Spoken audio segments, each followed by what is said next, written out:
আমরা 24-এ এমনভাবে আমরা স্বাধীন হয়েছি যেন আমরা মন খুলে সব কিছুই করতে পারি, মন খুলে একটা কিছু বলতে পারি। বাঙালির সকলের কাছে এতটুকুই কামনা থাকবে, তারা যেন শহীদদের জন্য মন খুলে তারা যেন দোয়া করতে পারে।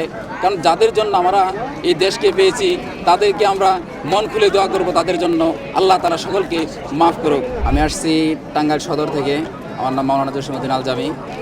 আমি আসছি এখানে যে স্মৃতিসৌধ এটা দেখার জন্য। আর আজকে 16 ডিসেম্বর, যে একজন বাঙালির জাতির জন্য খুবই আনন্দের একটি দিন। আর এই দিনটিকে খুবই আনন্দের সাথে কাটানো উচিত, যেন সকল বাঙালি যেন খুব আনন্দের সাথে এই দিনটিকে উপভোগ করতে পারে। সাউথ টাউনে হোক আপনার স্বপ্নের আবাসন, শতভাগ রেডি প্লট, সাথে সাথেই সাফ কাবলা রেজিস্ট্রি। আর এখানে আসলেই মনে হয় সেই 16 ডিসেম্বরের কথা মনে হলেই খুবই আনন্দ লাগে। একদিকে যে বাংলাদেশ স্বাধীনতা দিবস, যে বিজয় দিবস হিসাবে আমরা 16 ডিসেম্বরকে পেয়েছি, অনেক আনন্দিত। আর এখানে আসছে অনেকে আসছে যে দেখার জন্য যে স্মৃতিসৌধ, যে কত আমাদের একটি স্মৃতিসৌধ মানে আমাদের একটি স্মৃতি হিসাবে এই 16 ডিসেম্বরে উপস্থিত করা হয়েছে। আর সেটাকে এই দিনেই উদ্বোধন করা হয়। আর এই দিনেই সকল যারা বাঙালির জাতিরা সকলে এখানে আসে, অনেক দূর দূরান্ত থেকে আসে। আমি আসছি টাঙ্গাইল সদর থেকে, আরও মানুষ অনেক দূর থেকে এসেছে, কেউ নেত্রকোনা থেকে এসেছে, কেউ ময়মনসিংহ থেকে এসেছে, কেউ খাগড়াছড়ি থেকে এসেছে, কেউ কুমিল্লা কুষ্টিয়া থেকেও এসেছে। কারণ একমাত্র এই স্মৃতিসৌধকে স্মরণ করার জন্য, শহীদদেরকে স্মরণ করার জন্য এসেছে। যাই সকলে দোয়া করবেন আমাদের শহীদের জন্য।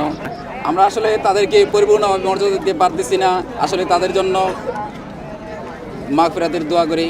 তারা যেন, যেহেতু দুনিয়া থেকে তারা চলে গেছে, আখিরাতে যেন তারা খুবই ভালো সব কামাই করতে পারে, তারা যেন জান্নাত পায়। আল্লাহর কাছে শুভকামনা থাকবে এতটুকু। আর বাঙালির সকলের কাছে এতটুকুই কামনা থাকবে, তারা যেন শহীদদের জন্য মন খুলে তারা যেন দোয়া করতে পারে। কারণ যাদের জন্য আমরা এই দেশকে পেয়েছি তাদেরকে আমরা মন খুলে দোয়া করব, তাদের জন্য আল্লাহ তাআলা সকলকে মাফ করুক, আমিন। আমরা যে 24 পেয়েছি, আমরা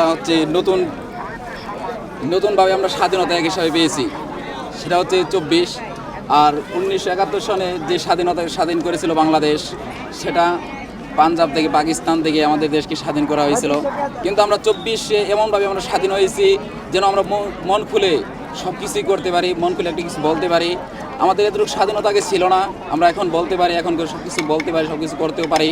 আর সব কিছু আমাদের দৃষ্টির খুবই নিকটে। আর যখন আমরা 71-এ ছিল, 71 যখন ছিল প্রথম অবস্থায়, তারা খুবই ভালো ছিল। কিন্তু শেষ পর্যায়ে যে এসে যে এমনভাবে দেশকে নিচু নিয়ে চলে যাবে, এটা কখনোই ভাবার মতো নয়, এটা কখনো কল্পনার মতো নয়।